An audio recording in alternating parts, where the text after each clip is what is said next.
Assalamualaikum warahmatullahi wabarakatuh. Perkenalkan, nama saya Rizka Ulianor, dosen program studi Ilmu Administrasi Publik, Fakultas Ilmu Sosial dan Ilmu Politik, Universitas Islam Kalimantan Muhammad Arsad Al-Banjari. Video ini merupakan bagian dari pernyataan diri dosen dalam Unjuk Kerja Tridharma Perguruan Tinggi atau PDD UKT-PT dalam rangka pengajuan sertifikasi dosen tahun 2026, khususnya pada aspek pengajaran. Dalam kesempatan kali ini, izinkan saya menyampaikan salah satu mata kuliah yang saya ampu pada Prodi Ilmu Administrasi Publik, yaitu Keuangan Negara, dengan kode mata kuliah ADP 3404 dengan bobot 3 SKS yang diajarkan pada semester 4. Mata kuliah Keuangan Negara merupakan mata kuliah yang mengkaji konsep, ruang lingkup, fungsi, prinsip, dan landasan pengelolaan keuangan negara dalam administrasi publik. Siklus pengelolaan keuangan negara dan daerah, perencanaan dan penganggaran struktur dan kebijakan APBN dan APBD, pelaporan dan pertanggungjawaban serta pengawasan dan pemeriksaan keuangan negara. Pada mata kuliah ini, capaian pembelajaran lulusan program studi yaitu terdiri dari mampu menguasai konsep dasar manajemen publik, teori organisasi, manajemen sumber daya manusia sektor publik, serta kepemimpinan dan pengambilan keputusan.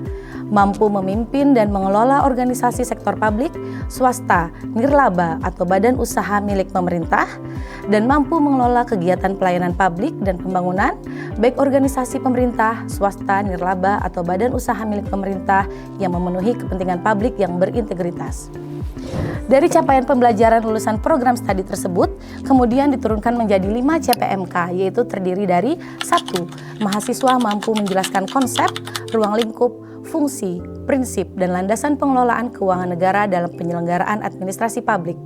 2. Mahasiswa mampu menjelaskan dan menganalisis sistem serta siklus pengelolaan keuangan negara meliputi perencanaan, penganggaran, pelaksanaan, penatausahaan, pelaporan, pertanggungjawaban, dan pengawasan.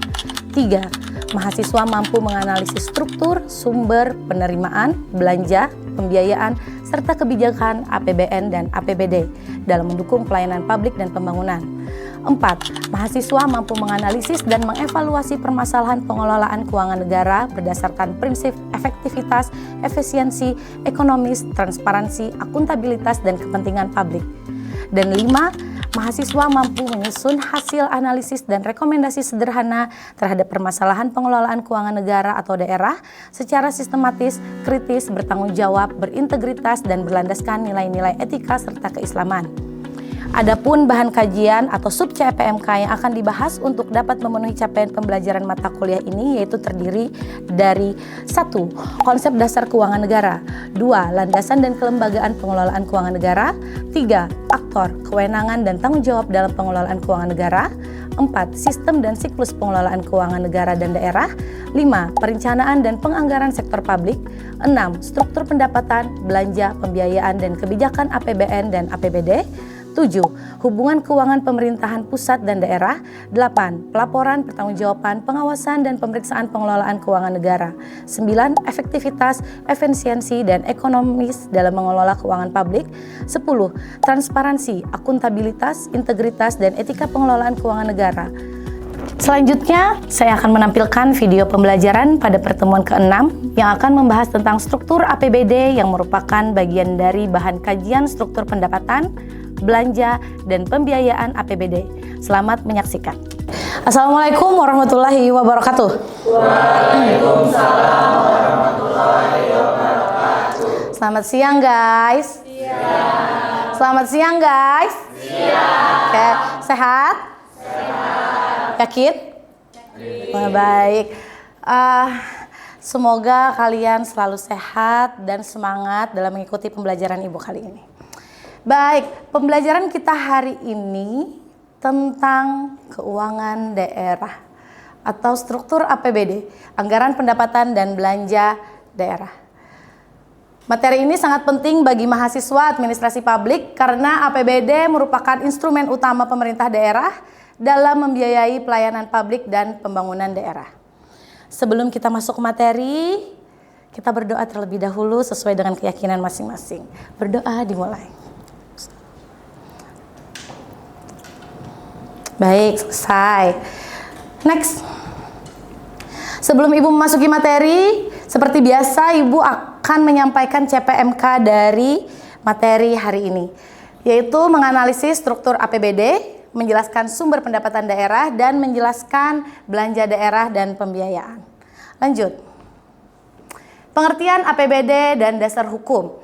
APBD adalah rencana keuangan tahunan pemerintah daerah yang digunakan sebagai pedoman dalam memperoleh pendapatan, melakukan belanja dan pembiayaan daerah, yang mana dasar hukumnya yaitu dari Undang-Undang Dasar 1945 Pasal 18B dan Undang-Undang Nomor 1 Tahun 2022 tentang hubungan keuangan antara pemerintah pusat dan pemerintah daerah. Lanjut. Baik, prinsip pengelolaan APBD. Prinsip pengelolaan APBD ada 3, yaitu transparansi, akuntabilitas, dan baik. Transparansi yaitu informasi anggaran terbuka kepada masyarakat. Berarti anggarannya harus terbuka. Kedua, akuntabilitas yaitu setiap penggunaan anggaran dapat dipertanggungjawabkan. Jadi seberapa rupiah pun yang dianggarkan harus ada pertanggungjawabannya. Kemudian value for money, anggaran harus ekonomis, efisien, dan efektif. Maksudnya apa nih? Ada yang tahu nggak? Ya. Ekonomis dalam pengelolaan APBD itu kayak pemerintah membeli barang atau jasa dengan harga paling wajar, paling murah, pokoknya paling sewajar-wajarnya. Ya, betul. Efisiensi berarti menggunakan sumber daya, anggaran, waktu, tenaga, dan sarana sebaik mungkin untuk menghasilkan output yang maksimal. Contohnya seperti 2 pemerintah daerah membangun jalan sepanjang 10 km. Daerah A menghabiskan anggaran 20 miliar, daerah B menghabiskan anggaran 16 miliar dengan kualitas jalan yang sama. Daerah B lebih efisien karena menghasilkan output yang sama dengan biaya yang lebih murah. Jadi lebih rendah. Jadi ada apa tadi? Ayo, ulang lagi. Jadi ada daerah A menghabiskan anggaran sekitar 20 miliar. Ada yang 20 miliar dan ada yang 16 miliar. Yang lebih efisien ya? Yang 16 miliar. Oke, baik. Terus dan efektifnya? Ya. Kalau efektif, program atau kegiatan berhasil mencapai tujuan atau sasaran yang telah ditetapkan. Contoh efektif itu pemerintah membangun puskesmas baru dengan tujuan meningkatkan akses layanan kesehatan. Setelah beroperasi, jumlah masyarakat yang memperoleh layanan kesehatan meningkat secara signifikan. Menunjukkan program tersebut efektif karena tujuan akhirnya tercapai. Ya, berarti outputnya tercapai, tujuan akhirnya tercapai, berarti itu efektif. Ada bisa nggak lagi yang memberikan contoh soal di mana ada ekonomis, efisiensi, dan efektif dalam satu contoh soal? Ya, Selfie. Contohnya seperti pembuatan jembatan dengan anggaran 10 miliar. Itu kan ada ekonomis, efektif, sama efisien, di mana ekonomis itu di mana material dan jasa konstruksinya itu sudah diatur secara signifikan sesuai dengan anggaran tersebut. Kedua, secara efisien itu secara tepat waktu dan tidak membuang biaya anggaran secara pemborosan. Dan ketiga itu efektifnya di mana jembatan itu benar dimanfaatkan untuk warga sekitar, digunakan untuk sebaik mungkin. Oke, berarti paham ya, ekonomis, efisiensi, dan efektif. Sip, lanjut. Struktur APBD. APBD terdiri dari 3 komponen utama, yaitu pendapatan daerah, belanja dan pembiayaan daerah. Oke, di mana ketiga komponen ini saling berkaitan dalam mengatur kondisi keuangan daerah. Pendapatan daerah merupakan sumber penerimaan. Belanja daerah digunakan untuk membiayai program pembangunan dan pelayanan masyarakat. Dan pembiayaan daerah berfungsi menjaga keseimbangan anggaran apabila terjadi defisit dan surplus dalam APBD. Lanjut. Oke, pendapatan daerah. Pendapatan daerah adalah seluruh penerimaan yang diperoleh pemerintah daerah untuk membiayai penyelenggaraan pemerintahan dan pembangunan daerah. Sumber pendapatan daerah terdiri dari 3, 1. Pendapatan asli daerah atau PAD. 2. Baik, 3. Baik. Pendapatan asli daerah atau PAD terdiri dari pajak daerah, retribusi daerah, hasil pengelolaan kekayaan daerah, dan PAD lain-lain yang sah. Semakin besar pendapatan asli daerah yang dimiliki suatu daerah, maka semakin tinggi tingkat daerah dalam membiayai pembangunan di daerahnya. Paham nggak? Paham. Atau kecepatan kayak ibu? Nggak ya? Paham ya? Baik. Next. Baik. Belanja daerah. Ada yang tahu nggak belanja daerah apa? Jelasin ya.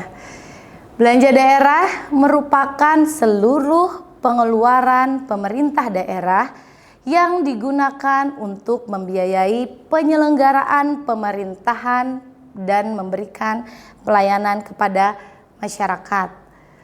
Belanja daerah dibagi menjadi 3, apa aja? Belanja operasi. Baik. Belanja operasi, belanja modal, dan belanja tak terduga. Belanja operasi digunakan untuk membiayai kegiatan rutin seperti pembayaran gaji, barang, jasa, hibah, dan baik. Belanja modal untuk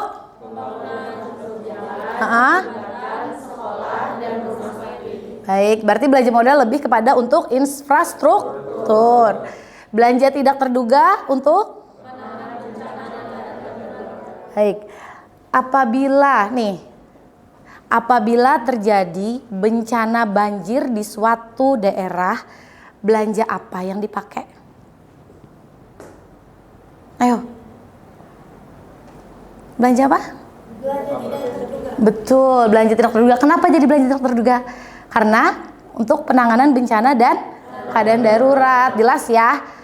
Belanja tidak terduga itu untuk penanganan keadaan darurat seperti bencana banjir, tanah longsor, gempa bumi, dan lain-lainnya.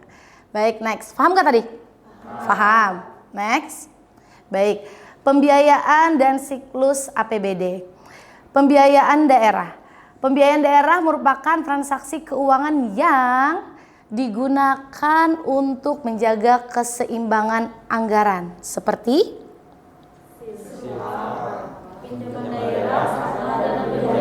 betul, siklus APBD.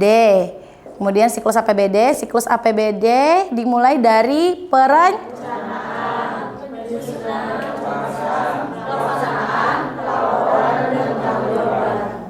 Paham sampai sini? Paham ya? Mudah dimengerti ya? Baik. Lanjut. Berakhir ternyata. Tapi paham ya? Kesimpulan dari pembelajaran itu yaitu APBD adalah pedoman keuangan tahunan pemerintah daerah. APBD terdiri dari pendapatan, belanja, dan pembiayaan daerah. Pengelolaan APBD harus akuntabel. APBD yang dikelola dengan baik dapat mendukung pembangunan dan meningkatkan kesejahteraan. Betul. Baik, next.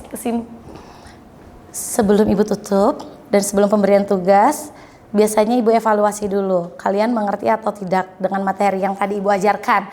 Evaluasinya itu struktur APBD terdiri apa saja? Ya. Baik, seperti pendapatan daerah, belanja daerah, dan pembiayaan daerah, Bu. Ya, betul. Kemudian sumber pendapatan daerah terdiri dari apa aja tadi? Ya. Pendapatan asli daerah, PAD. transfer, Betul. terus lain-lain pendapatan yang sah. Ya, sip. Berarti sampai sini mengerti ya, paham ya. Baik, terakhir adalah next. Tugas. Tolong dicatat atau difoto aja deh. Foto penugasan dari ibu. Tugasnya yaitu pilihlah satu pemerintah atau kabupaten atau kota di Indonesia Pelajari APBD tahun anggaran terbaru, kemudian lakukan analisis terhadap 1. Struktur pendapatan daerah, 2. Struktur belanja daerah, 3. Pembiayaan daerah, 4. Identifikasi permasalahan yang ditemukan di kota tersebut, 5. Berikan saran agar pengelolaan APBD lebih efektif, hemat, terbuka, dan bisa dipertanggungjawabkan. Faham? Tugasnya nanti Ibu minta 2 minggu dari sekarang. Oke? Baik, kriteria penilaiannya bisa kalian lihat sendiri. Udah ya, selesai ya. Ibu tutup ya. Baik, terima kasih banyak atas perhatian kalian. Terima kasih sudah hadir di pembelajaran Ibu kali ini. Ibu ucapkan wassalamualaikum warahmatullahi wabarakatuh. Waalaikumsalam warahmatullahi wabarakatuh. Demikian video pembelajaran pernyataan diri dosen dalam unjuk kerja Tridharma Perguruan Tinggi atau PDD UKTPT. Semoga bisa menjadi pertimbangan yang mendukung dalam sertifikasi dosen tahun 2026. Sekian dan wassalamualaikum warahmatullahi wabarakatuh.